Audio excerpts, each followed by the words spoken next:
கல்லானாலும் கணவன், புல்லானாலும் புருஷன். அந்த மாதிரி என்ன பண்ணாலும் அதை வந்து அனுசரிச்சு அவனை வந்து திருத்தி ஜெயிச்சு வரணும். அவ என்ன உளவியலா படிச்சுட்டு வந்திருக்கா? அவளுக்கு வாழ்க்கையை வாழணும் அப்படின்ற ஆசை இருக்காதா? இந்த மாதிரி ஊர்ல இருக்கிறவங்க எல்லாம் திருத்தறதான் பெண்களினுடைய வேலையா?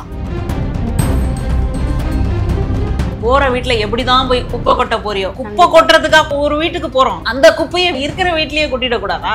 ஆண்கள் அப்படியே அனுபவிக்கிறான். அப்போ பெண்ணுக்கு மட்டும் நீ இப்படிதான் நடந்துக்கணும், நீ காலையிலேயே எழுந்துக்கணும், தாலியை வந்து கண்ணுல ஒத்திக்கணும், அத்தானோட காலை தொட்டு கும்பிடணும், மாமியார் மாமனாரை வந்து பேணி பாதுகாக்கணும். அப்ப இவங்க வீட்டுல அம்மா அப்பான்னு இருக்கிறாங்க இல்லையா, இந்த பொண்ணு நான் அப்படியே வானத்துல இருந்து குதிச்சாலா? தொட்டா ஒட்டிக்கிற மாதிரியான கருப்புல இருப்பாங்க. கருப்பு என்பது அழகுதான், அது திராவிட நிறம், நம்ம அதை ஒன்றும் குறையே சொல்லல. ஆனால் தனக்கு மனைவியாக கூடியவள் நல்லா சிவப்பா இருக்கணும். அப்புறம் பாத்தீங்கன்னா முடி வந்து நீளமா இருக்கணும். என்ன அளந்து பார்க்க போறீங்களா? பெரியவா அப்படின்னு சொல்லக்கூடிய ஒருத்தர் பெண்கள் வந்து வேலைக்கு போனா ஒழுக்கம் கெட்டுடுவாங்க அப்படின்னு எப்படி சொல்ல முடியுது? அப்படி சொல்லக்கூடியவர் பெரியவாவா?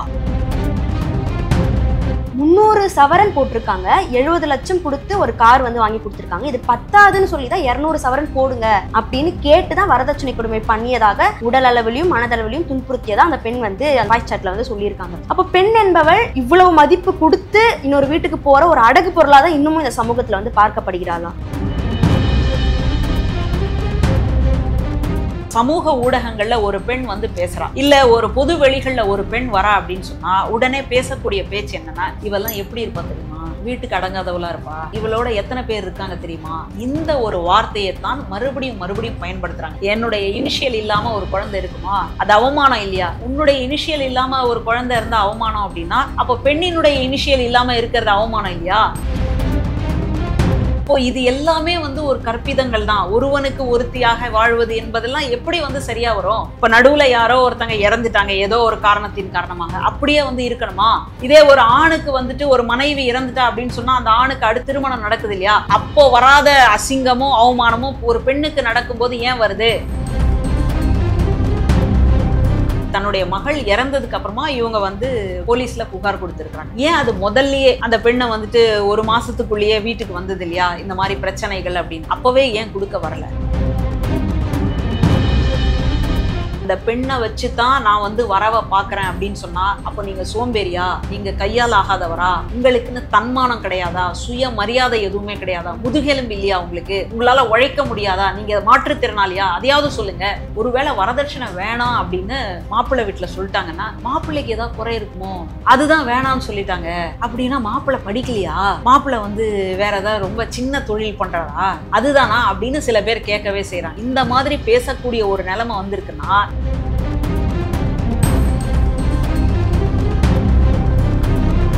நீர்த்திரை நேயர்களுக்கு வணக்கம். இன்று நம்மோடு இணைந்திருப்பவர் பேராசிரியர் சமூக செயற்பாட்டாளர் மஞ்சுளா அவர்கள். வணக்கம் மேம். வணக்கம். இப்போ சொசைட்டில பாத்தீங்கன்னா வரதட்சணை வாங்குறது அப்படின்றது நீண்ட நாட்களாவே இருந்து வருது. இப்போ சமீபத்துல ஒரு பெரிய விஷயமா வந்து எது பார்க்கப்படுது அப்படின்னு பார்த்தீங்கன்னா, ரித்தன்யா அப்படின்ற பெண் திருப்பூரை சேர்ந்தவங்க. இவங்க வந்து திருமணமாகி ஒரு 3 மாதங்கள்லேயே வந்து வரதட்சணை கொடுமை அப்படின்ற காரணத்தினால இறந்து போயிருக்காங்க அப்படின்ற அந்த விஷயம் தான் சமீப காலத்தில் ரொம்ப பெரிய பேசுபொருளாக வந்து மாறி இருக்கு. இது எப்படி பார்க்குறீங்க? அதாவது இந்த வரதட்சணை வாங்குறது அப்படின்றத நம்ம நார்மலைஸ் பண்ணவே கூடாது. ஏன்னா 61லயே வரதட்சணை தடுப்பு சட்டம் அப்படின்னு வந்தாச்சு, வன்கொடுமை மாதிரி. அப்போ இந்த சூழல்ல ஏன் இது வந்து சட்டத்தின் முன்னாடி இது வரமாட்டேங்குது அப்படின்றதுதான் ரொம்ப முக்கியமான ஒரு கேள்வி. அதே மாதிரி இறந்துட்டாங்க அப்படின்னு சொல்றீங்க, அவங்க தற்கொலை செஞ்சுக்கிட்டாங்க, கொலைக்கான ஒரு முயற்சி தான் கிட்டத்தட்ட. அப்போ ஏன் இது வந்து சட்டத்தினுடைய பார்வைக்கு வரல அப்படின்னு சொன்னா, அப்போ சமூகத்துல ஒரு சிக்கல் இருக்கு. சமூகத்துல அதை நம்ம அட்ரஸ் பண்ணணும், சமூகத்தோட நம்ம அதை பேசியே ஆகணும். அந்த சூழல் தான் இன்னைக்கு வந்து இருக்கு. ஆனா இது யார் பேச போறாங்க? இந்த பூனைக்கு யார் மணி கட்டுவது அப்படின்ற மாதிரி தான் போயிட்டு இருக்கு. அப்போ இதை வந்து நம்ம நார்மலைஸ் பண்ணாம இதுல இருக்கக்கூடிய பாதகத்தை, கொடுமையை நாம வந்து உணர்த்த வேண்டிய ஒரு காலத்துல, ஒரு அவசியத்துல இருக்கிறோம்.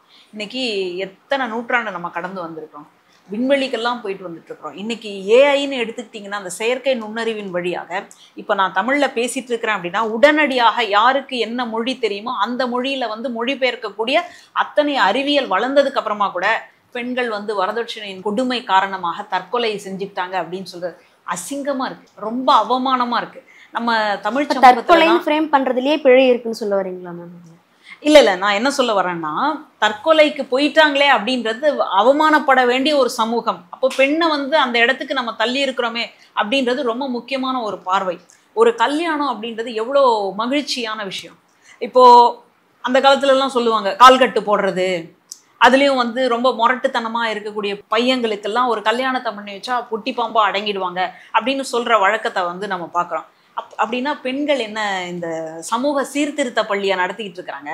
இவன் வந்து அப்படி இருப்பானா, இவன் வந்து குடிகாரனா இருப்பானா, இவன் வந்து புகை பிடிக்கிறவனா இருப்பானா, பிற பெண்களோட போயிட்டு வருவானா, இவனை எல்லாம் இன்னைக்கு வந்து நான் இந்த மாதிரி திருத்துறேன், ஒரு மாதம் கழித்து இந்த சிகிச்சை கொடுக்க போகிறேன். இது எவ்வளோ ஒரு நிலைப்பாடு பாருங்களேன். அப்போது ஒரு கல்யாணத்துக்குள்ளே என்னெல்லாம் வச்சுருக்காங்கன்னா அது ஒரு கால்கட்டு. யாருக்கு? இவனுக்கு. யாரை? ஆம்பளைய திருத்தறதுக்காக ஒரு பெண் வந்து வந்திருக்கிறான். அப்போ பெண் வந்துட்டு என்னவா பார்க்கப்படுறா? அந்த ஆண் என்ன பண்ணாலும், கல்லானாலும் கணவன், புல்லானாலும் புருஷன், அந்த மாதிரி என்ன பண்ணாலும் அதை வந்து அனுசரித்து அவனை வந்து திருத்தி ஜெயிச்சு வரணும். அவள் என்ன உளவியலா படிச்சுட்டு வந்திருக்கா?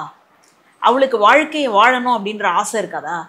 இந்த மாதிரி ஊரில் இருக்கிறவங்களெல்லாம் திருத்தர் தான் பெண்களினுடைய வேலையா? அப்போது இந்த சமூகம் பெண்கள் மேலே என்ன மாதிரியான சுமைகளை ஏற்றி வச்சிருக்கு அப்படின்றத புரிஞ்சுக்கோங்க. அந்த இடத்துல இருந்தால் நம்ம பார்க்கணும். அப்போது ஒரு கல்யாணம் அப்படின்றது ஒரு தரப்பினருக்கு அது வந்து மகிழ்ச்சியானதாக இருக்குது, இன்னொரு தரப்பினருக்கு அது பெரிய சுமையாக மாறிக்கிட்டு இருக்கு. நீங்களே உங்கள் வீட்டில் நிறைய தடவை இந்த மாதிரி சொல்கிறத கேட்டிருக்கலாம். ஏதாவது ஒரு காலையில் எழுந்துக்கல, இல்லை சமைக்கிறது சரியாக வரல, போகிற வீட்டில் எப்படி தான் போய் குப்பை கொட்ட போறியோ, குப்பை கொட்டுறதுக்காக போகிற ஒரு வீட்டுக்கு போகிறோம், அந்த குப்பையை வீட்டில் இருக்கிற வீட்லேயே கொட்டிடக்கூடாதா? கண்டிப்பாக எல்லா பெண்களும் இந்த வார்த்தையை கேட்காம வாழ்க்கையை நகர்த்தவே முடியாதுன்னு. நிச்சயமா. குப்பை எப்படி தான் போய் குப்பை கொட்ட போறியோன்னு. அதுலேயும் எங்கள் பாட்டியெல்லாம் இருக்குது பாருங்களேன், இந்த தண்ணி குடத்துல கடைசி தண்ணி இருக்கும் பாருங்க, அதை நம்ம முள்ளும்போது அப்படியே கீழே சுரண்டிட்டு வரும் இல்லையா, அந்த மாதிரி சொன்னான், உனக்கு சுரண்டுற மாதிரி தான் மாமியார் வருவார் பார். அப்போது ஒரு பெண் வந்துட்டு அந்த மாதிரி சுரண்டக்கூடாது, அப்புறம் குப்பையை வந்துட்டு பெருக்கி ஒரு மூளையில் தள்ளிடக்கூடாது, நீ மூளையா போயிடுவ அப்படின்னு, நீ குப்பை கொட்டை வந்து சரியா லாய்க்கு இல்லை அப்படின்னா எங்கேயாவது ட்ரைனிங் கொடுங்க, தூய்மை பணியாளர்கள்கிட்ட அனுப்பி ட்ரைனிங்காக கொடுக்க போகிறீங்க. அப்போது ஒரு கல்யாணத்தை இந்த சமூகம் பெண்களுக்கு எப்படியா வச்சுருக்கு, ஆண்களுக்கு எப்படியா வச்சுருக்கு. ஆண்கள் அப்படியே அனுபவிக்கிறான். அப்போது பெண்ணுக்கு மட்டும் நீ இப்படி தான் நடந்துக்கணும், நீ காலையிலேயே எழுந்துக்கணும், தாலியை வந்து கண்ணில் ஒத்திக்கணும், அத்தானோட காலை தொட்டு கும்பிடணும், மாமியார் மாமனாரை வந்து பேணி பாதுகாக்கணும். அப்போ இவங்க வீட்டில் அம்மா அப்பான்னு இருக்கிறாங்க இல்லையா, இந்த பொண்ணு நான் அப்படியே வானத்துலேருந்து குதிச்சாலா? அவளுக்கும் ஒரு அம்மா அப்பா இருப்பாங்க இல்லையா, அவங்களெல்லாம் பாதுகாக்க வேண்டிய அவசியம் இல்லையா, அவங்கள பேணி பாதுகாக்கணும்னு இல்லையா அப்படின்னா இல்லை. இந்த சமூகம் அப்படியான ஒரு கட்டமைப்பில் இல்லை. அப்படித்தான் தமிழ் சமூகம் இருந்ததா? ஆண்கள் சமூகத்திலேருந்து என்ன சொல்கிறாங்க அப்படின்னா, இப்போ எங்களுக்கு மட்டும் எந்த சுமையும் இல்லையா, இப்போ ஒரு ஆண் தான் வேலைக்கு போகணும் அப்படின்னு சொல்கிறாங்க, 1 லட்ச ரூபா 2 லட்ச ரூபா கேட்குறாங்க, பெண்கள் வந்து 1 லட்ச ரூபா 2 லட்ச ரூபா சம்பாதிக்கிற ஆணைத்தான் கல்யாணம் பண்ணிப்பேன் அப்படின்னு சொல்கிறாங்களா? அப்போ அது மட்டும் நியாயமா அப்படின்ற ஒரு இதுவும் வைக்கப்படுது. சரி, அப்படின்னா நீங்கள் எத்தனை வருஷமாக என்னை விட என்னுடைய மனைவி வந்து வயசு கம்மியாக இருக்கணும்னு எத்தனை வருஷமாக நீங்கள் சொன்னீங்க? அதுக்கு வாங்க, அந்த பதிலுக்கு வாங்க. இப்போ எங்கள் அப்பாவுக்கும் எங்கள் அம்மாவுக்கும் 10 வயசு வித்தியாசம். இப்படித்தான் அந்த காலகட்டங்களில் அந்த திருமண முறை நடந்தது. இன்னைக்கு பிள்ளைகள் வந்து படிச்சுட்டு வரும்பொழுது 10 வயசு அப்படின்னு சொன்னால் எனக்கு அப்பா மாதிரி இருப்பார், எங்களுக்கு அந்த ஜென்ரேஷன் கேப்பே வந்துடும், என்னால் எதுவுமே வந்து பேசவும் முடியாது, பேசினாலும் புரியாது, அதனால் ஒரு 2-3 வயசு இல்லை ஒரு 5 வயசு அதிகபட்சமாக அந்த மாதிரி வந்து பாருங்க அப்படின்னு சொல்கிறாங்க. அப்போ நீங்கள் அதுக்கு வந்து கல்யாணம் பண்ணிக்கிறதுக்கு தயாராக இருந்தீங்களா? அடுத்தது வந்து நீங்கள் பெண்ணை வந்து கேட்கும்போது என்ன சொல்லுவீங்க? அப்படியே சிவப்பாக இருக்கணும், இவங்கள தொட்டா ஒட்டிக்கிற மாதிரி, நான் இதை சொல்லக்கூடாது தான் ஆனால் சொல்ல வைக்கிறாங்க, தொட்டா ஒட்டிக்கிற மாதிரியான கருப்பில் இருப்பாங்க. ஆனால் கருப்பு என்பது அழகு தான், அது திராவிட நிறம், நம்ம அதை ஒன்றும் குறையே சொல்லலை. ஆனால் வரக்கூடிய பெண் தனக்கு மனைவியாக கூடியவள் நல்லா சிவப்பாக இருக்கணும். எதுக்கு இருக்கணும்? அப்புறம் பார்த்தீங்கன்னா முடி வந்து நீளமாக இருக்கணும். ஏன்னா அளந்து பார்க்க போறீங்களா? சமீபத்தில் குஸ்தின்னு கூட ஒரு படம் வந்தது, அதில் கூட நீங்கள் அந்த இதை வந்து பார்த்துருக்கலாம். இன்னைக்கு வரைக்கும் அது தொடருது அப்படின்னு சொன்னால் அப்போ எந்த அளவுக்கு இந்த சமூகத்தில் ஊறி போயிருக்குன்றத பாருங்க. அப்போ நீங்கள் பண்ணதை இன்னைக்கு நீங்கள் அறுவடை பண்ணிக்கிட்டு இருக்கிறீங்க. எதை விதைச்சிங்களோ அது இன்னைக்கு அறுவடை ஆயிட்டுருக்கு. ஏன் இத்தனை வருஷமா பெண்களுக்கு கல்வி இல்லை? பெரிய மடத்தில் இருக்கக்கூடிய ஒருத்தர், பெரியவா அப்படின்னு சொல்லக்கூடிய ஒருத்தர், பெண்கள் வந்து வேலைக்கு போனால் ஒழுக்கம் கெட்டுடுவாங்க அப்படின்னு எப்படி சொல்ல முடியுது? அப்படி சொல்லக்கூடியவர் பெரியவாவா? இந்த கேள்வியை தான் வந்து நம்ம கேட்குறோம். அப்போ பெண்களுக்கு கல்வியை கொடுக்கக்கூடாது, அவங்க வேலைக்கு போகக்கூடாது, அவங்க கையில் பணம் இருக்கக்கூடாது அப்படின்னா அவங்க ஆண்களைத்தான் சார்ந்து இருக்க வேண்டும். ஏன் அவங்க ஆண்களை சார்ந்து இருக்கக்கூடாதா அப்படின்னு கேட்டால் அவங்க எங்கேயாவது போயிடுவாங்க, யாரோடையாவது போயிடுவாங்க, எப்படியாவது ஆயிடுவாங்க அப்படின்றத இந்த சமூகம் ரொம்ப வருஷமா சொல்லிக்கிட்டே இருக்கு. பெண்களை பாதுகாக்கிறதுக்கு தான் ஆண்கள் அப்படின்ற ஒரு பிம்பத்தை வந்து கொடுத்து வச்சிருக்கீங்க. பெண்களால அவங்கள பாத்துக்க முடியாதா? ஆண்கள் வந்து பாத்துக்கிறாங்களா? எத்தனை குடிகார கணவன்கள் இருக்கிறாங்க, அந்த வீட்டுல இருக்கக்கூடிய பெண்களை யார் பாத்துக்கிறாங்க? அவங்களே தான் அவங்கள பாத்துக்கிறாங்க. இதை விட கொடுமை என்னன்னா, பிள்ளைங்க பாத்தீங்கன்னா 2-3 இருக்கும். அந்த பிள்ளைங்களுக்கும் கஞ்சி ஊத்தி அவங்கள வந்து பள்ளிக்கூடத்துக்கு அனுப்பிச்சு எல்லா வேலைகளும் அந்த பெண்ணினுடைய தலையில தான் இருக்கு. இப்போ இந்த அளவுக்கு வந்து நீங்க பெருமைப்பட்டுக்கிறீங்க இல்லையா, நாங்க தான் வந்து பெண்களை பாதுகாக்கிறோம். அப்ப குடிகாரனுடைய வீடுகள்ல யார் பாதுகாக்கிறாங்க அப்படின்றத சொல்லுங்க. அதை சொன்னீங்கன்னா கூட நம்ம புரிஞ்சுக்கலாம். அப்போ ஓயாமல் ஒரு பெண் என்பவள் எதுக்குமே வந்து பயன் கிடையாது. அவ வந்து ஒரு பொருள்.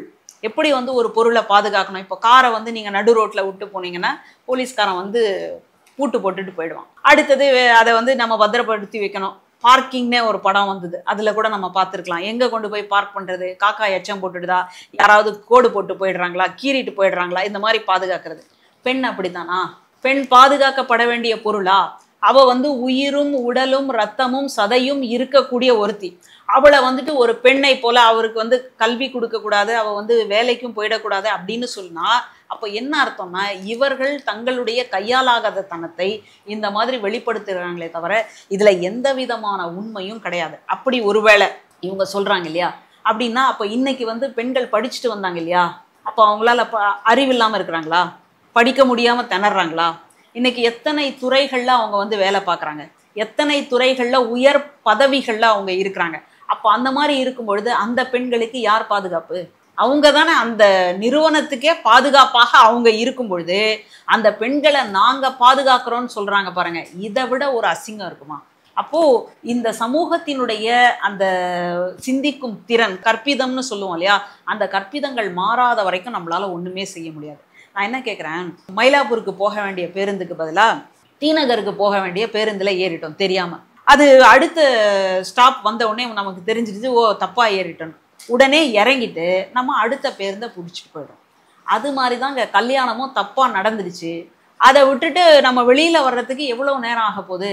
ஏன் அந்த ஒரு இடத்தை இந்த சமூகம் கொடுக்கவில்லை? கரெக்டா சொன்னீங்க மேம். இப்போ இது குறித்து ஒரு கேள்வி இருந்தது. என்ன அப்படின்னா, அவங்க அப்பா ரிட்டன்யாவோட அப்பா வந்து பேசியிருந்தாரு, முன்னாடி மகள் வந்து இறந்து போச்சு அப்படின்னு ரொம்ப வருத்தமா பேசியிருந்தாரு. மறுநாளே வந்து என்ன சொல்லியிருந்தாரு அப்படின்னா, என் பொண்ணு ஒருத்தனுக்கு ஒருத்தியா தான் இறந்து போயிருக்கா, அதனால அவன் இறந்தது கூட எனக்கு சந்தோஷம், பெருமை அப்படின்ற ஒரு சொல்லாடலும் அவர் சொல்லியிருக்கிறத பார்க்க முடியுது. அவங்க மகள் ரிட்டன்யா இருக்கும்போது அந்த வாய்ஸ் நோட்ல என்ன சொல்லியிருக்காங்கன்னா, அப்பா என்னை மன்னிச்சிடுங்க, அவங்க வந்து நல்லவங்க இல்லை அப்படின்னு சொல்லி அவங்க அப்பாவை வந்து உருகி தன்னோட வருத்தத்தை தெரிவிச்சுட்டு தற்கொலை பண்ணிக்கிறாங்க. ஆனா இவர் வந்து தான் பொண்ணு இறந்தது வந்து பெருமையா தான் பாக்குறேன், காரணம் ஒருத்தனுக்கு ஒருத்தி இறந்து போயிருக்கான்னு சொல்ற அந்த சொற்றொடரையும் பார்க்க முடியுது. இது எப்படி பாக்குறீங்க? இவருக்கு வந்து தன்னுடைய மகளை இழந்திருக்கிறார் அப்படின்றதுக்காக அவருக்கு நம்முடைய இரங்கலை தெரிவிச்சுக்கிறோம். அப்போ அவர் பக்கம் தான் நம்ம இருக்கணும் அப்படின்னு நம்ம நினைக்கிறோம். ஆனால் இப்போ அந்த பெண் தற்கொலைக்கு தூண்டப்பட்டிருக்கிறா இல்லையா, அதுக்கு யாரெல்லாம் காரணம்னு பார்த்தீங்கன்னா, அந்த பெண்ணே வந்து சொல்லிட்டாங்க, எனக்கு கணவனால உடல் ரீதியாகவும் மன ரீதியாகவும் துன்புறுத்தல், மாமியாரும் மாமனாரும் என்ன சரிசமமாக ஒரு உயிராக நடத்தலை. இது ஒரு பக்கம் வரதட்சணை கொடுமை. இன்னொரு பக்கம் தன்னுடைய மகளுக்காக கண்ணீர் விட்ட இந்த அப்பாவே அடுத்த நாள் இப்படி பேசுறாரு அப்படின்னா, அப்போ பெண்களுக்கு போக்கிடம் இருக்கா? இன்னைக்கு ஏன் அரசாங்கத்துல தோழி விடுதி அப்படின்னு ஒன்று கொண்டு வந்திருக்கிறாங்க. இது ரொம்ப முக்கியமான ஒரு இடம். இதை வந்து நம்ம புரிஞ்சுக்கணும். ஏன் அரசாங்கம் வந்து அந்த மாதிரி கொண்டு வர வேண்டிய அவசியம் என்னன்னா, ஒருவேளை உங்களுக்கு குடும்பம் உங்களை நிராகரித்து விட்டால் உங்களுக்காக இந்த இடம் இருக்குன்னு சொல்றதுக்காக தானே. அப்போ அந்த இடத்த புரிஞ்சுக்கிறதுக்கான ஒரு அறிவையாவது அந்த பெண்ணுக்கு நம்ம கொடுத்துருக்கணும் இல்லையா? இந்த சமூகம் அதுல தோத்து போயிடுச்சு.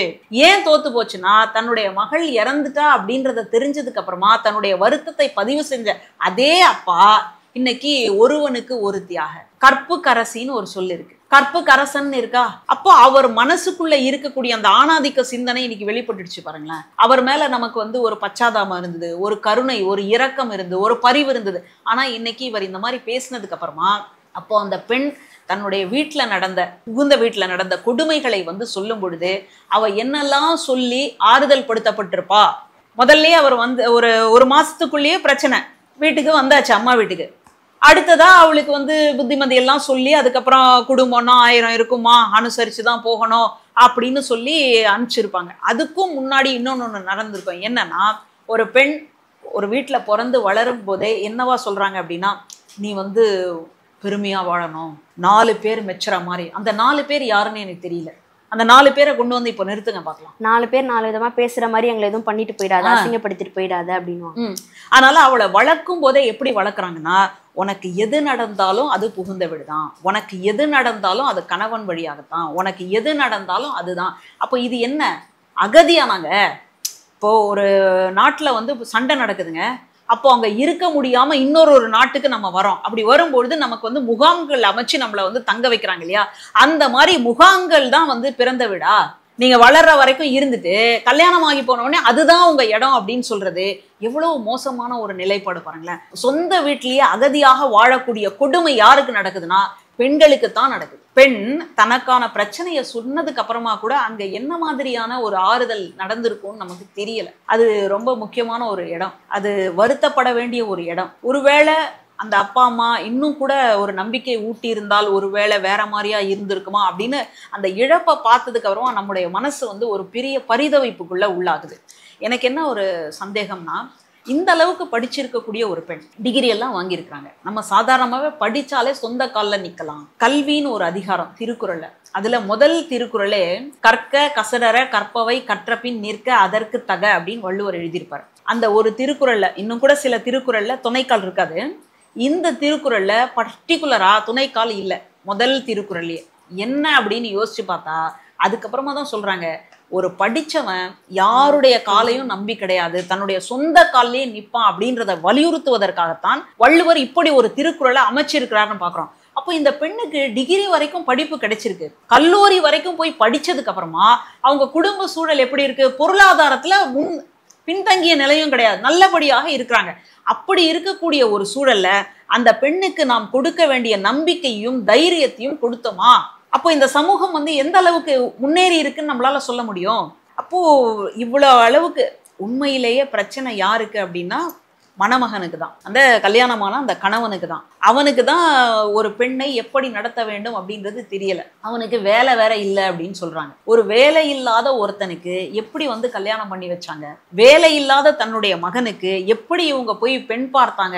எதுவுமே தெரியல. அப்போ எந்த அளவுக்கு இந்த சமூகம் மோசமா இருக்குன்றத பாருங்க. ஒருத்தன் ஆண் அப்படின்னு சொல்றதுனாலயே அவன் வேலைக்கு போக வேண்டியதில்லை, அவன் நாகரிகம் அடைய வேண்டியதில்லை, அவன் எப்படி வேணாலும் மனைவியை நடத்தலாம், அவன் எவ்வளவு வேணாலும் வரதட்சணை கேட்கலாம், அது எல்லாத்தையும் இந்த சமூகம் ஒத்துக்கும் அப்படின்ற இடத்துல தானே வந்து நிற்கிறோம். இது உண்மையிலேயே பெரிய பின்னடைவு தான்.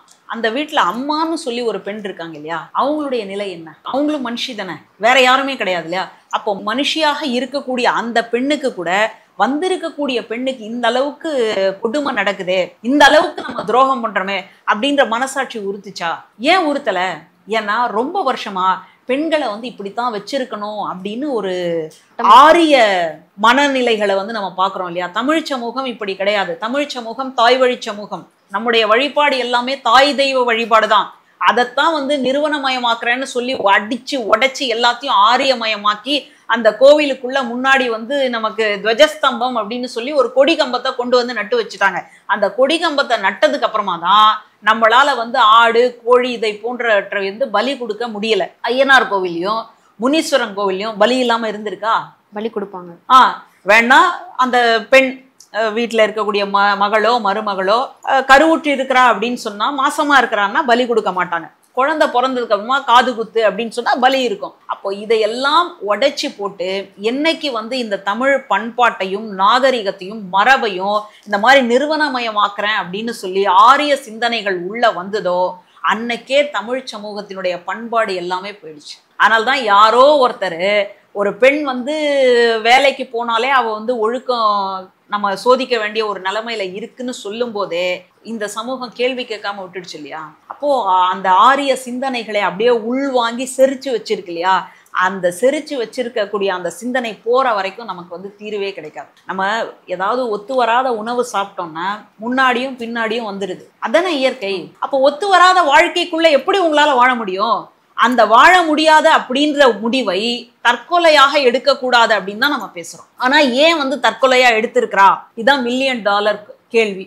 ஏன் எடுத்திருக்கிறா அப்படின்னு சொன்னா, அந்த பெண்ணே வந்து பேசும்போது சொல்றாங்க, உங்களுக்கு வந்து நீங்க அசிங்கப்படக்கூடாது, இந்த வீடியோ வந்து நீங்க எல்லாருக்கும் காட்டுங்க. அப்போ ஒரு பெண் கல்யாணமாகி கொஞ்ச நாள்ல என்ன காரணத்துக்காக இறந்திருந்தாலும் இந்த சமூகம் என்ன பேசும்னா, தெரியாதா கல்யாணத்துக்கு முன்னாடியே அவளுக்கும் இன்னொருத்தனுக்குமா, அதுல தான் இன்னைக்கு புருஷனுக்கு தெரிஞ்ச உடனே அவ வந்து தற்கொலை பண்ணிட்டா. இந்த மாதிரி கூசாம பொய் சொல்லக்கூடிய அல்லது அந்த பாதிக்கப்பட்டவர்கள் மீதே பழியை வீசக்கூடிய ஒரு சமூகமாக இது இருக்கு. அப்படின்னால்தான் அந்த பெண் என்ன சொல்றான்னா, உங்களுக்கும் பாரமா இருக்க விரும்பல, நீங்களும் அசிங்கப்படக்கூடாது, அதனால நான் இவ்வளவு தூரம் பேசி வச்சுட்டு நான் சாகுறேன் அப்படின்ற ஒரு முடிவு எடுத்திருக்கா. அந்த முடிவு தான் நமக்கு ரொம்ப பெரிய ஒரு வருத்தத்தை கொடுக்குது. இந்த அளவுக்கு படித்த ஒரு பெண், பொருளாதார வசதி இருக்கக்கூடிய ஒரு பெண், யாரோ அந்த நபரை, அந்த கயவனை வந்து நீங்க சமுதாயத்துக்கு வந்து காட்டி கொடுத்துருக்கணும் இல்லையா? அதை செய்யாம இப்படி வந்து நீங்க அநியாயமாக உங்களுடைய வாழ்க்கையை வந்து விட்டுட்டீங்களே அப்படின்றது நமக்கு ரொம்ப பெரிய ஒரு வருத்தம். ஏன்னா வாழ்க்கையை நீங்க என்ன பண்ணாலும் திருப்பி வாங்க முடியாது. நம்ம சாதாரணமாவே சொல்லுவோம், ஒரு நிமிஷம் போயிடுச்சு அப்படின்னா மறுபடியும் அந்த நிமிஷத்தை கொண்டு வர முடியாது. எவ்வளோ பெரிய வாழ்க்கை, அதை வந்து தொலைச்சிட்டாங்களே அப்படின்றத நமக்கு ரொம்ப பெரிய வருத்தம். இப்போ இவங்க இறந்து போனது, அதாவது தற்கொலை பண்ணிக்கிட்டது ஒரு பெரிய வருத்தமாகவும் வேதனை அளிக்கக்கூடிய விஷயமா இருந்தாலும், தற்கொலைக்கு இந்த சமூகம் தான் தூண்டுது அப்படின்னு பெரும்பாலும் பெண்ணியவாதிகள், பெண்ணை நேசிக்கிறவங்க எல்லாருமே பேசுறதை பார்க்க முடியுதுன்னா, இன்னொரு பக்கம் பார்த்தீங்க அப்படின்னா 300 சவரன் போட்டிருக்காங்க, 70 லட்சம் கொடுத்து ஒரு கார் வந்து வாங்கி கொடுத்துருக்காங்க. இது பத்தாதுன்னு சொல்லி தான் 200 சவரன் போடுங்க அப்படின்னு கேட்டு தான் வரதட்சணை கொடுமை பண்ணியதாக உடல் அளவிலையும் மனதளவிலையும் துன்புறுத்தியதாக அந்த பெண் வந்து அந்த வாய்ஸ் சாட்ல வந்து சொல்லியிருக்காங்க. அப்போ பெண் என்பவள் இவ்வளவு மதிப்பு கொடுத்து இன்னொரு வீட்டுக்கு போற ஒரு அடகு பொருளாதான் இன்னமும் இந்த சமூகத்துல வந்து பார்க்கப்படுகிறாளா? அப்ப அவங்க மாப்பிள்ளை வீட்டுல வந்து இவ்வளோ நாள் இருந்து படிச்சிருக்கலாம், படிச்சு ஒரு வேலைக்கு போயிருக்கலாம், இல்ல தன்னைத்தானே தேர்ச்சிக்கொள்ள அளவுக்கு கூட இல்லையா? அவங்க ஒரு பெண்ணை நம்பிதான் வந்து அவங்களுமே இன்னும் இருக்காங்களா? உண்மையிலேயே பெண் தான் ஆற்றல் மிக்கவள். வெறும்னே இவங்க வந்துட்டு நான் ஆண் அப்படின்லாம் சொல்லிக்கிட்டு இருக்கிறாங்க, அதுல எந்த விதமான உண்மையும் கிடையாது. ஆனா இங்க என்ன நடந்திருக்கு அப்படின்னு சொன்னா, தனக்கு எதுவுமே இல்லை அப்படின்னா ஒரு ஆண் அப்படின்ற அந்த சொல்ல வச்சு வரக்கூடிய தன்னுடைய மனைவியை சுரண்டக்கூடிய ஒரு வேலையைத்தான் இந்த சமூகம் பண்ணுது. டாக்டர் கலைஞர் வந்து ஒரே ரத்தம்னு ஒரு நாவல் எழுதியிருப்பார், சின்னதான் குறு நாவல். அதுல ஒரு பண்ணையார் இருப்பாரு, அந்த பண்ணையாருக்கு 2 பசங்க, பையன் 1 பொண்ணு 1. அதனால அந்த பொண்ணுக்கு கல்யாண வயசு வந்துடும். கல்யாண வயசுல மாப்பிள்ளை பார்க்கணும் இல்லையா? மாப்பிள்ளை பார்க்கும்பொழுது ஒன்னொன்னா தட்டிக்கிட்டே போகும். அப்போ வந்து அவங்களுக்குள்ள ஒரு உரையாடல் நடக்கும், என்ன ஒன்னொன்னா தட்டிக்கிட்டே போதே, என்னதான் பிரச்சனை? இல்லை வர்றவன் எல்லாம் என் பொண்ணை பார்க்க மாட்டேன்றான், என் அந்தஸ்தை தான் பார்க்குறான், வீட்டில் இருக்கக்கூடிய பணத்தை தான் பார்க்குறான், எந்த அளவுக்கு நீங்கள் வரதட்சணை கொடுப்பீங்கன்னு கேட்குறான். என் பொண்ணை யார் பார்த்து கட்டிக்கிறாங்களோ அவங்களுக்கு தான் வந்து நான் கல்யாணம் பண்ணி கொடுப்பேன். பரவாயில்லையே, ஒரு பண்ணையார் இந்த அளவுக்கு பேசுகிறாரு அப்படின்னு நினச்சா, சரி அப்படின்னா உங்கள் பையனுக்கு வந்து என்ன செய்ய போகிறீங்க? என் பையனுக்கு நான் சும்மா விட்டுடுவேனா? நல்ல வரதட்சணையோடு வந்தால் தான் அந்த பொண்ணை தான் நான் கல்யாணம் பண்ணிப்பேன். அப்போ ஒரே வீட்லேயே மகளுக்கு அப்படின்னு சொன்னால் வேற நீதி, மகனுக்கு அப்படின்னு சொன்னால் வேற நீதி. அப்போ இதை ரொம்ப காலமாக இந்த சமூகத்துல திணிச்சு வச்சிருக்காங்க. அதனால இந்த நம்ம வரதட்சணை கொடுக்குறோமே அப்படின்னும் பெண் வீட்டுல நினைக்கிறது இல்லை, வரதட்சணை வாங்குறோமே அப்படின்ற ஒரு அசிங்கமும் ஆண் வீட்டுல கிடையவே கிடையாது. என்னடா ஒரு பெண் வரா அப்படின்னு சொன்னா அவளை வந்து நம்ம எந்த அளவுக்கு வந்து பாதுகாக்கணும், எந்த அளவுக்கு அவளுக்கு வந்து மகிழ்ச்சியை கொடுக்கணும், இந்த தலைமுறையை தாங்க போறா, இந்த வாழ்க்கையெல்லாம் அவளோட நம்ம பகிர்ந்துக்க போறோம் அப்படின்ற சிந்தனையே இல்லாம அவ வரும்போது எந்த அளவுக்கு எடுத்துட்டு வரா. இந்த ஒரே ஒரு வழக்கு மட்டும் நடக்கல, எத்தனை வருஷமா எவ்வளவு வழக்கு நடந்துட்டு இருக்கு. ஒரு வருஷத்துக்குள்ள எத்தனை வந்து இந்த மாதிரி வரதட்சணை கொடுமையின் காரணமாக பெண்கள் தற்கொலை செய்து கொள்கிறார்கள் அல்லது வந்து கொல்லப்படுகிறார்கள் அப்படின்னு பார்த்தா அந்த தகவல் வந்து நமக்கு ரொம்ப அதிர்ச்சியை தருது. இந்த மனநிலை தான் மாற வேண்டும். நான் வரதட்சணை கொடுக்க மாட்டேன் அப்படின்னு ஒவ்வொரு வீட்லேயும் வந்து முடிவெடுக்கணும். எனக்கு என்ன சந்தேகம்னா, இன்னைக்கு நிறைய பேர் 2K கிட்ஸ் எல்லாம் கதறான், ஐயோ எங்களுக்கு கல்யாணம் நடக்காதான்னு. ஆனால் கல்யாணம் நடந்த ஒருத்தன் எந்த அளவுக்கு ஒரு பெண்ணை தற்கொலைக்கான ஒரு இதை தூண்டி இருக்கிறான் அப்படின்னு பார்க்கும்போது எவ்வளோ வருத்தமாக இருக்கு பாருங்களேன். சில பேர் வந்து கல்யாணம் நடக்கலையே அப்படின்னு சொல்லி வருத்தப்படுறான், சில பேர் வந்து கல்யாணத்தை கொடுமையானதாக மாற்றிக்கிட்டு இருக்கிறான். இப்போ இந்த மாதிரி நடக்கிற வன்கொடுமைகள் இருக்குல்ல, நம்ம பெண்கள் மீது நடக்கிற வன்கொடுமைகளாக இருக்கட்டும், இந்த மாதிரி வீட்டில் நடக்கிற பிரச்சனைகளாக இருக்கட்டும், இதனால பெண்கள் வந்து தற்கொலை செஞ்சுக்கிறாங்க, இந்த சமூகத்தினால ஒரு கொலை செஞ்சுக்கிறாங்க அப்படின்னா, அதுக்கு கீழே அந்த கமெண்ட் செக்ஷனில் பார்த்தீங்கன்னா, நீங்கள் மட்டும் யோக்கியமா, நீங்கள் மட்டும் வந்து எதுவும் கேட்கறது இல்லையா, ஆண்களை வந்து எதுவுமே நீங்கள் கேட்கறது இல்லையா, பெண்கள் வந்து இப்படிதான் அப்படிதான் சொல்லி அந்த அந்த வருத்தமான செய்தியிலையும் கூட ரொம்ப வன்மத்தை கொட்டுற அந்த நிகழ்வும் வந்து பார்க்க முடியுது. இது ரொம்ப வேதனையாகவும் இருக்கு. உண்மையிலேயே ஆண் பெண் அப்படின்றது ஒரு நட்பு முரண். நீங்க இயற்கையில இருக்கக்கூடிய எல்லா உயிர்களையும் எடுத்துக்கிட்டீங்கன்னா ஒரு முரண் இருக்கும். காலை இரவு அந்த மாதிரி வந்து ஒரு நட்பு அழகிய முரண் தான் ஆணும் பெண்ணும். இப்போ ஒரு பெண்ணை பார்த்து ஆண் டீஸ் பண்றதும், ஆணை பார்த்து பெண் கேலி செய்வதும், இதெல்லாம் வந்து அந்தந்த ஒரு காலகட்டங்கள்ல நடக்கக்கூடிய ஒரு சாதாரண விஷயம். அது எந்த அளவுக்கு பாதிப்பை ஏற்படுத்துது அதை வச்சுதான் அதோட நம்ம ஆபத்தை வந்து நம்ம பார்க்குறோம். இப்போ இந்த சூழல்ல நீங்க இப்போ சொன்னீங்க இல்லையா, இந்த சமூக ஊடகங்கள்ல முதல்ல பெண் மீது வைக்கக்கூடிய விமர்சனம் என்னன்னா அவளுடைய நடத்தை மீது தான் வைக்கப்படும். இப்போ சமூக ஊடகங்கள்ல ஒரு பெண் வந்து பேசுறா, இல்ல ஒரு பொது வெளிகள்ல ஒரு பெண் வரா அப்படின்னு சொன்னா உடனே பேசக்கூடிய பேச்சு என்னன்னா, இவெல்லாம் எப்படி இருப்பா தெரியுமா, வீட்டுக்கு அடங்காதவளா இருப்பா, இவளோட எத்தனை பேர் இருக்காங்க தெரியுமா, இந்த ஒரு வார்த்தையைத்தான் மறுபடியும் பயன்படுத்துறாங்க. ஏன்னா அதை வச்சுதான் அந்த பெண்ணை வந்துட்டு அடக்க முடியும், அதை வச்சுதான் அந்த பெண்ணை வந்து காயப்படுத்த முடியும். இதற்குத்தான் நாம பலியாயிடக்கூடாது.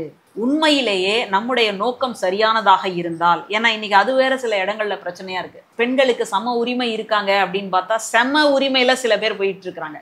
அப்போ இந்த சூழல்ல உண்மையிலேயே நம்முடைய நோக்கம் சரியானதாக இருந்தால் நாம போகக்கூடிய அந்த பாதையில எது குறுக்கிட்டாலும் அதை தூக்கி எறிந்து விட்டு நம்ம போகணும். அந்த மாதிரி போகும்பொழுது தான் என்ன விமர்சனத்தை பார்க்குறோன்னா இந்த மாதிரி பல்வேறு விமர்சனங்களை வந்து நம்ம பார்த்துக்கிட்டே இருக்கிறோம். இது யார் வைக்கிறாங்கன்னா வலதுசாரி சிந்தனை கொண்டவர்கள் தான். அந்த வலதுசாரி சிந்தனைக்குள்ள என்ன இருக்கும், ஆணாதிக்க மனநிலை, நான் தான் பெரியவன், நான் தான், என்னுடைய இனிஷியல் இல்லாம ஒரு குழந்தை இருக்குமா, அது அவமானம் இல்லையா, உன்னுடைய இனிஷியல் இல்லாம ஒரு குழந்தை இருந்தா அவமானம் அப்படின்னா அப்போ பெண்ணினுடைய இனிஷியல் இல்லாம இருக்கிறது அவமானம் இல்லையா, அப்போ பெண் என்ன அப்படியே விட்டவளா, ஒரு கருவறை இல்லாம உங்களால குழந்தைய பெத்துக்க முடியுமா. அப்போ இவ்வளவு இருந்தும் கூட எல்லாவற்றையும் குடும்பம் அப்படின்ற அந்த ஒரே ஒரு சொல்லாடலுக்காக விட்டு கொடுக்குறா இல்லையா, அப்படிப்பட்ட ஒரு பெண்ணுக்கு நீங்கள் கொடுக்கக்கூடிய மரியாதை என்ன. இந்த சமூக ஊடகங்கள்ல இந்த அளவுக்கு வந்து போட்டிருக்காங்க இல்லையா, அவங்க வீடுகள்ல கூட இந்த மாதிரி ஒரு அசம்பாவிதம் நடந்தா அதை கூட இப்படிதான் கடந்துட்டு போவாங்க. அப்போ ஒரு பெண்ணை எப்படி வந்து நம்ம நடத்தணும் அப்படின்ற ஒரு சிந்தனையை இதுவரைக்கும் நம்ம சொல்லலை. இப்போ ஒன்றும் வேணாம், இந்த மாதிரி வெளி இடங்கள்ல வேலை பார்க்கக்கூடிய பெண்கள் புடவை கட்டுறாங்க, இல்லை ஒரு சுடிதார் போடுறாங்கன்னு வச்சுக்கோங்க, அதுக்கு மேலே ஒரு கோட்டுன்னு ஒன்று போடுறாங்க இல்லையா, போட வேண்டிய அவசியம் என்ன. ஆண்கள் வெளியில வேலை பார்க்க வரும்பொழுது அந்த மாதிரி மேலே ஒரு வேஸ்ட் கோட் போட்டு வராங்களா. அப்போ ஒரு பெண் அந்த பக்கவாட்டில் எதுவும் தெரிஞ்சிடக்கூடாது, யாரும் பார்த்துடக்கூடாது அப்படின்றதுக்காக மறைக்க சொல்றாங்களே, அதை இன்னொரு பார்வையில பாருங்க. அப்படி ஒருவேளை தெரிந்தாலும் கூட நீ கண்ணியமாக நடந்து கொள் அப்படின்னு ஒருத்தராவது ஒரு ஆணுக்காவது சொல்லி கொடுத்துருக்காங்களா, குறைந்த பட்சம் அவங்களுடைய பிள்ளைகளுக்காவது சொல்லி கொடுத்துருக்காங்களா. அந்த பிள்ளைகளுக்கு சொல்லி கொடுத்திருந்தாலே இந்த மாதிரி பிரச்சனை வராது இல்லையா. அதனால சமூக ஊடகங்கள்ல இந்த மாதிரி ஒரு செய்தி எப்படா வரும்னு சில பேர் காத்துட்டு இருப்பான். கண்டிப்பா மேம். இப்போ டிவியில கூட ஒரு பெண் அபியூஸ் ஆனா, வன்கொடுமை நடந்திருக்குன்னு ஒரு செய்தி வருதுன்னா பாத்துக்கோ, இதனாலதான் சொல்றோம் நீ வெளியே போகாதான்னு சொல்றேன் கேட்டுக்கோ அப்படின்னு பெண்ணுக்கு அட்வைஸ் பண்ற இதே சமூகம் வீட்டுல அதான் ஆம்பளை பையன் இருந்தானா பாத்தியா, பெண்ணை இந்த மாதிரிதான் அவன் அனுமதி இல்லாம தொடக்கூடாது அப்படின்னு சொல்லி தர்றதுக்கு வந்து யாருமே இது வரைக்கும் இல்லை. அது வந்து டேக் இட் ஃபார் கிராண்டட் அப்படின்ற மாதிரி, அதாவது இவங்க என்னமோ எல்லாத்தையும் இவங்களுடைய உலகம் பிறந்தது எனக்காக அப்படின்ற ஒரு மனநிலையை ரொம்ப வருஷமாக ஆண்களினுடைய புத்திக்குள்ள புகுத்தி வச்சிருக்காங்க. அது மாறாத வரைக்கும் நம்மளால ஒண்ணுமே செய்ய முடியாது. இது ஆண்களினுடைய புத்திக்குள்ள மட்டும் கிடையாது, பெண்களினுடைய புத்திக்குள்ளேயும் இது வந்து கற்பிக்கப்பட்டிருக்கு. அதாவது ஆரிய சிந்தனைகள் கோவில்களுக்குள்ள நுழைஞ்ச மாதிரி, சமூகத்துல நுழைஞ்ச மாதிரி, குடும்பத்துல நுழைஞ்ச மாதிரி, கல்வித்தலங்கள்ல நுழைஞ்ச மாதிரி, இந்த எல்லா இடங்களையும் நுழைஞ்சதுனால்தான் இந்த அளவுக்கு நம்ம பெரிய ஒரு ஆபத்தை சந்திச்சுட்டு இருக்கிறோம். இது எல்லாம் மாறி மறுபடியும் தமிழ் சூழலும் தமிழ் கொள்கைகளும் தமிழ் சார்ந்த ஒரு பண்பாடும் இந்த மண்ணில் தழைக்கும் பொழுது இந்த மாதிரியான ஒரு நிலைப்பாடுகளை நம்ம பார்க்க மாட்டோம். நாட்டுப்புற பாடல்களை எடுத்துக்கிட்டிங்கன்னா பரிசம் போடுறதுனே ஒரு பாட்டு இருக்கு. பரிசம் யாருக்கு போடுவாங்க, ஒரு பெண் ஆணுக்கு போடுவாளா அல்லது ஒரு ஆண் பெண்ணுக்கு போடுவானான்னு கேட்டா ஆண் தான் பெண்ணுக்கு போடுவான். குற்றால குறவஞ்சின்னு ஒரு இலக்கியம், அதுல ஒரு பாட்டுல வந்து வரும், ஒரு ஆண் குரங்கு எல்லாம் பழத்தை பறிச்சுட்டு வந்து பெண் குரங்கு கிட்ட கொடுத்துட்டு அதோட வந்து மகிழ்ச்சியா இருக்கும், வானரங்கள் கனி கொடுத்து மந்தியோடு கொஞ்சம். அப்போ என்ன சொல்லப்பட்டிருக்கு அப்படின்னு சொன்னா, அந்த பெண் என்பவள் ஒரு பொக்கிஷம், அவளை சாதாரணமாலாம் நீங்க வந்து கையாண்டிட முடியாது. அவளை நீங்க பெறணும் அப்படின்னு சொன்னா அவளுக்கு நீங்க தகுதியானதை கொடுத்தாகணும் அப்படின்றது தான் இந்த சமூக கட்டமைப்பு.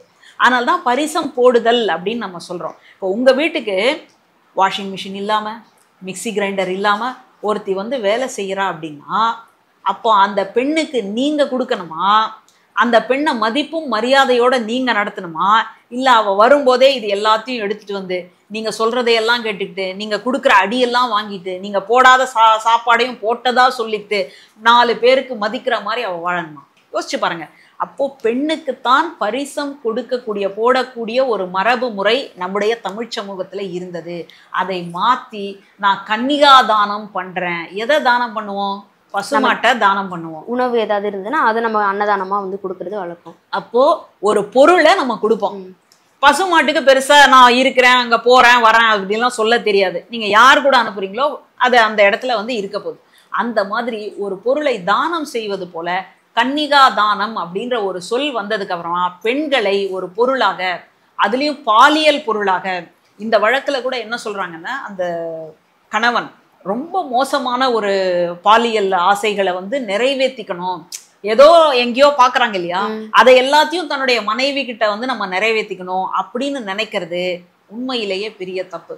ஒருவேளை அந்த பெண்ணுக்கு அதில் உடன்பாடு இருந்தால் நம்ம பேச வேண்டிய அவசியம் இல்லை. ஏன்னா அது 2 பேர் கன்சர்னோட, அவர்களுடைய ஒப்புதலோட, விருப்பத்தோட அது வந்து நடக்குதுன்னு அர்த்தம். ஒருத்தர் விருப்பப்பட்டு இன்னொருத்தர் விருப்பப்படலை அப்படின்னு சொன்னா அதுவே நம்ம குற்றம்.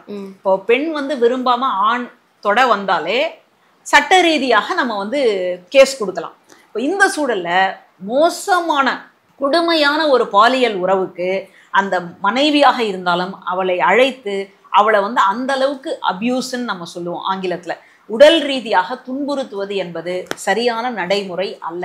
இதை ஏன் வந்து நம்ம அங்க சொல்லி கொடுக்கல அப்படின்னு சொன்னா கன்னிகா தானம் அப்படின்றதுல அடங்கி போகுது. அப்போ அவளை வந்து ஒரு உயிரும் சதையும் இருக்கிறவளா எப்போ பார்க்க போறீங்க? பாலியல் பொருளா தான் பார்த்துருக்குறாங்க. கணவனை பொறுத்த வரைக்கும் பாலியல் பொருளா பார்த்துருக்குறாங்க. வீட்டில் இருக்கக்கூடிய பெரியவங்களை பொறுத்த வரைக்கும் அது வந்து ஏடிஎம் மிஷினா வரணும் அப்படின்னு பார்த்துருக்குறாங்க. இதுதான் அங்க நடந்திருக்கு. அப்போ அங்க பெண் அப்படின்ற அந்த தத்துவம், பெண் அப்படின்னு சொல்லக்கூடிய அந்த மதிப்பீடு எல்லாமே இழந்து போச்சு. இது சமூகத்தினுடைய மிகப்பெரிய ஃபெயிலியர். இப்போ 1961 வரதட்சணை தடை சட்டம் வந்து கொண்டு வந்துட்டாங்க. அதுக்கப்புறமும் கூட இவ்வளோ வரதட்சணை வன்கொடுமைகளும் வரதட்சணையினால பெண்கள் இறந்து போறதும் வந்து நிறைய நடந்துட்டு இருக்கு. அப்படி இருக்கும் பட்சத்துல வரதட்சணை வாங்கணும் அப்படின்றது எந்த காரணத்தினால இந்த சமூகம் வந்து பழக்கப்படுத்தி இருக்கு, அதனால இன்னும் வாங்கிட்டு இருக்காங்க? அதாவது பெண் வந்துட்டு படிக்காம இருக்கிறா, வேலைக்கு போகாம இருக்கிறா, தன்னை வந்துட்டு ஒரு ஆணை வந்து சார்ந்து இருக்கிறா. சாஸ்திரங்கள்ல ஒரு வாசகம் உண்டு, பிறந்த பெண் அப்பாவுக்கு அடிமை, கல்யாணம் ஆனதுக்கு அப்புறமா, கல்யாணம் ஆகிறதுக்கு முன்னாடி வரைக்கும் சகோதரர்களுக்கு அடிமை, கல்யாணம் ஆனதுக்கு அப்புறமா கணவனுக்கு அடிமை. சாஸ்திரங்கள்ல எழுதப்பட்ட சாஸ்திரங்கள்ல கணவனுக்கு அடிமை. அதுக்கப்புறம் கணவன் இறந்துருவான் இல்லையா, அதுக்கப்புறம் பிள்ளைங்களோட, ஏன்னா 10 வயசு 20 வயசுலாம் வித்தியாசம் இருக்கும், அதுக்கப்புறம் பிள்ளைங்க இருப்பாங்க இல்லையா, தனக்கு பிறந்த பிள்ளைகள், அவர்களுக்கு அடிமை. அப்போ எங்கேயுமே வந்து உங்களுக்கு மீட்சிக்கான இடமே கிடையாது. எல்லா இடத்துலையும் அடிமை அடிமை அடிமை அடிமை தான். அப்போ ஒரு அடிமையை வச்சு நீங்க சோறு போடுறீங்க இல்லையா, அதுக்காக நீங்க வந்து வாங்கிக்கிறீங்க. அப்படித்தான் வந்து இந்த இடத்துல வந்து சொல்லப்படுது. அப்போ ஒரு அடிமை வாழ்க்கையை வந்து இவங்க வந்து உற்பத்தி செஞ்சு வச்சிருக்காங்க. அதுல இருந்து மீளக்கூடிய ஒரு இடத்த தான் நம்ம வந்து பார்த்துட்டு இருக்கிறோம். அதனால அந்த பெண்கிட்ட இருந்து வாங்கி வாங்கி ஒரு கட்டங்கள்ல என்னாச்சு அப்படின்னா, ஒரு கிராமப்புறங்கள்ல இருந்து ஒரு பெண்ணை வந்து கல்யாணம் பண்ணிட்டு நகர்ப்புறத்துக்கு வராங்க. அப்படி வரும் பொழுது சில நேரங்களில் வேலை வந்து ஏதோ இழுபறியா இருக்குன்னு வச்சுக்கோங்களேன். அப்போ ஏதாவது ஒரு பொருள்னு கையில இருந்தா அதை வச்சு நம்மளால சம்பாதிச்சுக்க முடியும், இல்லை அதை வச்சு நம்ம முதல் வச்சு நம்மளால ஏதாவது செஞ்சுக்க முடியும் அப்படின்னு நினைக்கிறாங்கன்னா, கொஞ்சமா ஒரு கையில காதுல மூக்குல போட்டு கல்யாணம் பண்ணி வைப்போம் அப்படின்னு வச்சு கொடுத்துட்டு அதுக்கப்புறம் அவங்க ஏதாவது தொழில் செஞ்சு முன்னேறிக்குவாங்க அப்படின்ற ஒரு ரீதியிலையும் அது வந்து கிளம்பி வந்திருக்கு. ஏன் சொல்றேன் அப்படின்னா, சிலப்பதிகாரத்துல கண்ணகியினுடைய சிலம்பு, அந்த சிலம்பை கொண்டு போய் வித்துட்டு நம்ம இன்னும் வேற வேற வியாபாரம் செஞ்சு நம்ம பெருகிக்கலாம் பொழைச்சிக்கலாம் அப்படின்னு சொல்லி தான் கோவலன் நினைப்பான். அப்போ அந்த மாதிரி வந்து ஒரு சின்ன ஒரு ஆசுவாசப்படுத்திக்கிறதுக்காகத்தான் இது வந்து இருந்திருக்கு. இது எப்படி ஆயிருக்கு அப்படின்னா, என் புள்ள வந்து நகரத்துல வேலை பார்க்குறான், சிட்டியில இருக்கிறான், கவர்மெண்ட் வேலையில இருக்கிறான் அப்படின்னா நீங்க பொண்ணுக்கு என்ன போட போறீங்க? உங்க பொண்ணு என்ன 5வது தானே படிச்சிருக்கு, உங்க பொண்ணு ஒண்ணுமே படிக்கலல்ல, அப்போ என் பையனோட இருக்கணும் அப்படின்னு சொன்னா அதுக்கு என்ன கொடுக்க போறீங்க? என் பையனுக்கு வந்து நான் இவ்வளோ செலவு பண்ணி படிக்க வச்சிருக்கிறேன் இல்லையா. அப்படி மெதுவாக எப்போ பெண்களுக்கு கல்வி இல்லாமல் ஆக்கணுமோ, எப்போ பெண்களை வந்து ஒரு அடிமை பொருளாக மாற்றணுமோ அப்போலேருந்து இந்த பழக்கம் வந்து தொடங்கிட்டு இருக்கு. அடிமை பொருளாக எப்போ மாற்றணும்? ஏன்னா சங்க காலத்தில் நமக்கு ப்ரூஃப் இருக்குது. என்னன்னா, பெண்கள் பாடல்களை எழுதியிருக்காங்க. ஔவையார் முக்கியமானவர், வெள்ளி வீதியார், வெண்ணி குயத்தியார், இந்த மாதிரி பல்வேறு பெண் புலவர்களை பார்க்குறோம். அந்த பெண் புலவர்கள் எல்லாரும் அரசன் வீட்டில் வந்து பிறக்கல, குயவர்களுடைய வீட்டில் பிறந்திருக்கிறாங்க. அதே மாதிரி விரலியர்கள், அதாவது ஊர் ஊரா போய் பாடி ஆடி பிழைப்பார்கள் இல்லையா, அந்த குடும்பத்தில் பிறந்திருக்கிறாங்க. பல்வேறு குடும்பத்தில் பிறந்திருக்கிறாங்க. அந்த பிறந்த பெண்களுக்கு கல்வி அறிவு இருந்திருக்கு அப்படின்னு தான் நம்ம புரிஞ்சுக்கிறோம். அதனால தமிழ் சமூகத்தில் கல்வி அறிவு என்பது ரொம்ப சாதாரணம். இன்னைக்கு கீழடியில் கிடைக்கக்கூடிய பானை ஓடுகளில், இந்த சில்லுகள் எல்லாம் எழுத்து அப்படின்றது இருக்கு இல்லையா, அப்போ யார் எழுதியிருப்பாங்க? ஒன்று பானை செஞ்சவன் எழுதியிருக்கணும், இல்லை பானையை பயன்படுத்தியவர்கள் எழுதியிருக்கணும். அப்போ சாமானிய மக்களுக்கு கல்வி இருந்தது அப்படின்றத நம்ம புரிஞ்சுக்கிறோம். எங்க கல்வியை தடை போட்டாங்களோ, எங்க வந்து பெண் என்பவள் ஒரு பாலியல் பொருளாக, நீங்க பக்தி இலக்கியங்கள் எல்லாம் சொல்லவே எனக்கு கஷ்டமா தான் இருக்கு. பக்தி இலக்கியங்கள் எல்லாம் பார்க்கும்போது ஐயோ பெண்ணா பார்த்தாலே வந்து ஓடினோம், பெண்ணுனா பேய், பெண்ணு வந்துட்டு கூட இருந்துட்டோம் அப்படின்னா நம்ம எப்படி கடவுளை அடைய முடியும் அப்படின்னு ஆண்கள் பாடுவதான பாடல்கள் இருக்கு. அப்போ பெண்கள் வந்து பாடவே இல்லையா? பெண்களுக்கு பக்தியே இல்லையா? வீடுகள்லாம் விளக்கேற்றி கோலம் போட்டு எல்லா பக்தி காரியங்களையும் திருவிழாக்களையும் நடத்துவது யார்? இதுக்கெல்லாம் யாருமே பதில் சொல்லவே வர்றதில்லை. பண்டிகை காலங்களையும் எல்லா வேலைகளையும் செய்யறது ஒரு பெண் தான் அந்த வீட்டுல செஞ்சு. மண் சோறு சாப்பிட்றது யார்? விரதம் இருப்பது யார்? வீட்டில் யாருக்காவது உடம்பு முடியல அப்படின்னா உடனடியாக ஒரு மஞ்சள் துணியை எடுத்துட்டு ₹1 வந்து முடிச்சு வச்சுட்டு நான் கொண்டு வந்து போடுறேன், காணிக்கை போடுறேன் அப்படின்னு சொல்லுவது யார்? இப்போ இவ்வளவும் இருந்தும் கூட ஏன் வந்து பெண்களினுடைய வாய்ஸ் வெளியில வரல, ஏன் வாய்ஸ் அவுட் பண்ணலை அப்படின்னா அடக்கி வச்சிருக்கிறாங்க.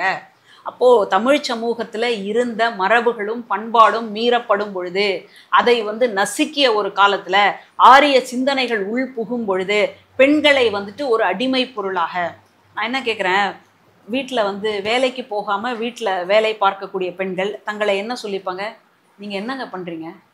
வீட்டில் சும்மா தான் இருக்கேன். எப்படி சும்மா இருக்க முடியும்? சும்மா இருந்தால் காஃபி கிடைக்குமா? சும்மா இருந்தால் சோறு கிடைக்குமா? சும்மா இருந்தால் பிள்ளைகளை வந்து பள்ளிக்கூடத்துக்கு நேரத்துக்கு அனுப்ப முடியுமா? அப்போது சும்மா இருக்கிறேன்னு யார் சொல்கிறாங்க? அவ்வளோ வேலையை பார்க்கக்கூடிய அந்த பெண்ணே சொல்கிறான்னா அப்போ அந்த பெண் எந்த அளவுக்கு மூளை செலவு செய்யப்பட்டிருக்கா? நான் ஒன்றுமே இல்லைங்க, நான் சும்மா தாங்க இருக்கிறேன். அதுலேயும் நம்மால் ஆங்கிலத்தில் ஒரு வார்த்தை கண்டுபிடிச்சி வச்சுருக்கான், ஹவுஸ் ஒய்ஃப். ஆங்கிலத்திலேயே இல்லையா, கடல்லையே இல்லையா அப்படின்ற மாதிரி அவங்களே கூட என்ன பயன்படுத்துகிறாங்கன்னா ஹோம் மேக்கர். அந்த வார்த்தை எப்படி இருக்கு? இவங்க சொல்லக்கூடிய ஹவுஸ் ஒய்ஃப்னு சொல்லக்கூடிய வார்த்தை எங்க இருக்கு? அப்போ பெண்ணை எதுக்குமே பயன்படாது. அதனால எதுவுமே பயன்படாத என்ன பண்ணுவோம்? நான் இந்த அளவுக்கு கொடுக்குறேங்க, எப்படியா கொஞ்சம் பார்த்துக்கோங்க அப்படின்னு சொல்லுவோம் இல்லையா? அந்த சூழலுக்கு தள்ளப்பட்டார்கள். இது தமிழ் சமூகத்தினுடைய ரொம்ப பெரிய ஒரு ஃபெயிலியர். இப்ப கல்வி இல்லாத டைம்ல வரதட்சணை கேட்டாங்க அப்படின்னு சொல்றீங்க. இன்னைக்கு பெண்கள் வந்து எல்லாரும் இல்லைனாலும் ஒரு சிலர் வந்து கல்வி ரீதியாகவும் பொருளாதார ரீதியாகவும் வளர்றதை பார்க்க முடியுது. அப்படி இருந்தும் இந்த வரதட்சணை இன்னும் தொடர்ந்த வண்ணம் தானே இருக்கு. இன்னும் இந்த சமூகம் மாறலையே. இப்போ இந்த பெண்ணினுடைய எக்ஸாம்பிள் எடுத்துக்கிட்டாலும் இந்த பெண் வந்து படிச்சிருக்கிறாங்க, நல்ல பொருளாதார நிலையில நல்லா இருக்காங்க.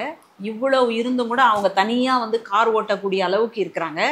தனியாக காரை ஓட்டிக்கிட்டு போயிட்டு எல்லா இடத்துக்கும் போகிற மாதிரி அந்த அளவுக்கு துணிச்சல் மிக்க ஒரு பெண்மணியால் இந்த சமூகம் என்ன பேசுமோ அப்படின்னு நினைக்க தோணுது இல்லையா? அப்போ இந்த சமூகம் மாறலையே. நான் வந்துட்டு ஒருவனுக்கு ஒருத்தியாக வாழ்ந்துட்டு போயிட்டேன், எப்படி வாழ முடியும்? அப்போது இது எல்லாமே வந்து ஒரு கற்பிதங்கள் தான். ஒருவனுக்கு ஒருத்தியாக வாழ்வது என்பதெல்லாம் எப்படி வந்து சரியாக வரும்? இப்போ நடுவில் யாரோ ஒருத்தங்க இறந்துட்டாங்க ஏதோ ஒரு காரணத்தின் காரணமாக, அப்படியே வந்து இருக்கணுமா? அப்போ நிர்பந்திக்கிறீங்களா? இதே ஒரு ஆணுக்கு வந்துட்டு ஒரு மனைவி இறந்துட்டா அப்படின்னு சொன்னால் அந்த ஆணுக்கு அடுத்த திருமணம் நடக்குது இல்லையா? அப்போ வராத அசிங்கமும் அவமானமும் ஒரு பெண்ணுக்கு நடக்கும்போது ஏன் வருது? ரெண்டு பேரும் ஒன்று தானே, ரெண்டு பேரும் தாய் வழியாக தானே வராங்க, ரெண்டு பேருக்கும் வந்துட்டு உணவு எல்லாமே வந்து சரியாக தானே இருக்குது, பராமரிப்பு எல்லாமே ஒன்றா தானே இருக்குது. அப்படி இருக்கும் பொழுது ஆணுக்கு மட்டும் 2வது திருமணமோ 3வது திருமணமோ நடக்கும் பொழுது ஏற்படாத அவமானம் பெண்ணுக்கு ஏன் வருகிறது? ஏன் அந்த சிந்தனையில் ஒரு மாற்றம் வரல? சிந்தனையில் மாற்றம் வராத வரைக்கும் இதை பற்றி நம்ம யோசிக்கவே முடியாது. அதுதான் இன்னைக்கு இருக்கக்கூடிய ரொம்ப மோசமான ஒரு சூழல். அதை வந்துட்டு இந்த மாதிரி நம்ம பண்ணுறோமே அப்படின்னு அவங்கவுங்களே உணரல பாருங்க. அப்போ உணர்ந்தா தானே நம்ம அதிலிருந்து மீண்டு வர முடியும். அந்த உணர்வைத்தான், அந்த சிந்தனை மாற்றத்தை தான் நம்ம இன்னைக்கு கொண்டு வரணும். நம்ம படிப்பு கொடுத்துட்டோம், சொந்த காலில் நில்லுங்க, இது எல்லாத்தையும் கொடுத்துட்டோம். ஆனால் சிந்தனை மாற்றம் இன்னும் வரலையே அப்படின்றதான் நம்முடைய ரொம்ப முக்கியமான ஒரு கருத்தா இருக்கு. இப்போ இன்னொரு பார்வையில என்ன சொல்றாங்க அப்படின்னா, வரதட்சணை வாங்குறது கௌரவமா பார்க்கப்படுது ஒரு சில இடங்கள்ன்றாங்க. ஒரு சில இடங்கள்ல வந்து வரவா பார்க்கப்படுது, எங்களுக்கு வந்தா லாபம் தானே அப்படின்ற ஒரு இதுவும் இருக்கு. நீங்க எப்படி மேம் பாக்குறீங்க? அதாவது இந்த மாதிரி கேட்குறாங்க கொடுக்குறாங்கன்னு இருக்கு இல்லையா, அவங்க 2 பேருடைய மனசு மாறணும் அப்படின்னு சொன்னா இதை உடனடியாக சட்ட ரீதியாக இதை அணுகக்கூடிய ஒரு பார்வை வரணும். இப்போ இந்த இடத்துல ஒரு பெண் தன்னுடைய மகள் இறந்ததுக்கு அப்புறமா இவங்க வந்து போலீஸ்ல புகார் கொடுத்துருக்குறாங்க. ஏன் அது முதல்லயே அந்த பெண்ணை வந்துட்டு ஒரு மாசத்துக்குள்ளேயே வீட்டுக்கு வந்தது இல்லையா இந்த மாதிரி பிரச்சனைகள் அப்படின்னு, அப்போவே ஏன் கொடுக்க வரல? அப்போ ஒரு இது வச்சிருக்காங்க இல்லையா, என்ன அப்படின்னு சொன்னா குடும்ப மானம், குடும்ப கௌரவம், இது 4 செவத்தை தாண்டி போயிடக்கூடாது, என்ன நடந்தாலும் அந்த 4 செவத்துக்குள்ள தான், அது ஏன் வந்து ஒரு பெண் மேல திணிக்கிறீங்க? இதைத்தான் நம்ம வந்து கேட்குறோம். அப்போ இந்த இடம் மாற வேண்டும். யாருக்கோ எங்கேயோ நடக்குது அப்படின்னு போகக்கூடாது. இந்த மாதிரி ஒரு இடத்துல நடக்குது அப்படின்னு நமக்கு தெரிய வருது அப்படின்னு சொன்னா அதை பற்றிய ஒரு புகாரை நம்ம வந்து சட்ட ரீதியாக கொடுக்கணும். அந்த மாதிரி கொடுக்கக்கூடிய ஒரு காலம் வரும் பொழுது இதுல இருந்து நமக்கு விடிவு வந்துடும். இப்போ இன்னொரு சைடு என்ன சொல்றாங்க அப்படின்னா, வரதட்சணை வாங்குறத நியாயப்படுத்தி பேசுறதும் பார்க்க முடியுது. இப்போ என் பொண்ணு வந்து புகுந்த வீட்டுக்கு போறா அப்படின்னா மாமியார் எதனா சொல்லுவாங்க, நாத்தனார் எதனா சொல்லுவாங்க, இதை எடுக்காத அதை எடுக்காதன்னு. நான் வந்து பொருள் கொடுத்து அமிச்சேன்னா அவ வந்து யாருக்கும் பயம் இல்லாம எடுத்து அவ ஆழ்வாள்ல அப்படின்ற ஒரு பேசு பொருளையும் வரதட்சணையை நியாயப்படுத்தி பேசுற ஒரு மக்களையும் பார்க்க முடியுது இல்லையா? இப்போ இந்த வழக்குல வந்து எல்லா பொருள் எல்லாம் கொடுத்துதானே அமிச்சாங்க. இப்போ இந்த வீட்லயே அந்த பெண் வந்து என்ன சொல்றாங்க, என்னை வந்து இங்க போகக்கூடாதுன்னு சொல்றாங்க, இந்த பொருளை எடுக்கக்கூடாதுன்னு சொல்றாங்க, என்னை இங்க தான் இருக்கணும்னு சொல்றாங்க இல்லையா? மன மாற்றம் தான் வேணும். நீங்க வந்து பொருளை கொடுத்துட்டீங்க, நீங்க வந்து நகையை போட்டுட்டீங்க, நீங்க வந்து வண்டியை வாங்கி கொடுத்துட்டீங்க அப்படின்னு சொல்றதுனால எதுவுமே நடந்துராது. அந்த இடத்துல மாற்றம் வேண்டும். அந்த பெண்ணை வச்சு தான் நான் வந்து வரவை பார்க்குறேன் அப்படின்னு சொன்னா அப்போ நீங்க சோம்பேறியா, நீங்க கையால் ஆகாதவரா, உங்களுக்குன்னு தன்மானம் கிடையாதா, சுய மரியாதை எதுவுமே கிடையாதா, முதுகெலும்பு இல்லையா உங்களுக்கு, உங்களால உழைக்க முடியாதா, நீங்க மாற்றுத்திறனாளியா, அதையாவது சொல்லுங்க. மாற்றுத்திறனாளியெல்லாம் இன்னைக்கு எந்த அளவுக்கு படிச்சு முடிச்சு எவ்வளவு பெரிய உயரத்தை அடைந்துட்டு இருக்கிறாங்க அப்படின்றத பார்த்ததுக்கு அப்புறமா கூட இவங்க இந்த அளவுக்கு பேசுறாங்க அப்படின்னா இவங்களை என்னன்னு சொல்றது? அப்போ இவங்க வந்துட்டு ஒரு பெண்ணுக்கு பின்னாடி ஒளியறதுக்கு சரி தயாரா இருக்கிறாங்க. அந்த பெண் வந்துட்டு எப்படியா இருக்கணும், எல்லாத்தையும் கொண்டு வர்றதா இருக்கணும். இவங்க அதை எல்லாத்தையும் முழுங்கிட்டு செரிச்சுட்டு இருக்கக்கூடியவர்களாக இருக்கணும். இது எப்படி ஒரு நல்ல சமூகமாக இருக்க முடியும்? இது எப்படி ஒரு பெருமையாக இருக்க முடியும்? ஒருத்தங்க வரதட்சணை வாங்குறாங்க அப்படின்னா அது சமுதாயத்துல சிச்சி இவ்வளோ கேவலமானவங்களா அப்படின்ற ஒரு உணர்வை கொடுக்க வேண்டும். அந்த உணர்வு கொடுக்கிற நாள்ல தான் இதை பத்தி நம்ம வந்துட்டு ஒரு சரியான தீர்வு காண முடியுமே தவிர மற்றபடி இதை வாங்குறதுனால. இதுல வேற இன்னொரு கொடுமை நடக்குது. என்னன்னா, ஒருவேளை வரதட்சணை வேணாம் அப்படின்னு மாப்பிள்ளை வீட்டில் சொல்லிட்டாங்கன்னா மாப்பிள்ளைக்கு ஏதாவது குறை இருக்குமோ, அதுதான் வேணாம்னு சொல்லிட்டாங்க அப்படின்னா மாப்பிள்ளை படிக்கலையா, மாப்பிள்ளை வந்து வேற ஏதாவது ரொம்ப சின்ன தொழில் பண்றாரா, அதுதானா அப்படின்னு சில பேர் கேட்கவே செய்கிறாங்க. இல்லை குடும்பம் சரியில்லையா, இல்லை யாருமே இல்லையா மாப்பிள்ளைக்கு, இந்த மாதிரி பேசக்கூடிய ஒரு நிலைமை வந்திருக்குன்னா அப்போ வரதட்சணையை நார்மலைஸ் பண்ணி வச்சிருக்கிறாங்க. எப்படி வந்து காலையில எழுந்தா ஒரு காஃபி குடிக்கிறோமோ, பசிச்சா எப்படி சாப்பிட்றோமோ, அந்த மாதிரி ஒரு கல்யாணம் அப்படின்னா வரதட்சணை. இதை வந்து இன்னைக்கு நார்மலைஸ் பண்ணி வச்சிருக்கிறதுனால தான் கொடுக்கறது வந்து எனக்கு கௌரவம் அப்படின்னும், வாங்கிறது வந்து என்னுடைய உரிமையும், அது வந்து என்னுடைய வரவும் அப்படின்னு சொல்லக்கூடிய ஒரு இடம் வந்திருக்கு.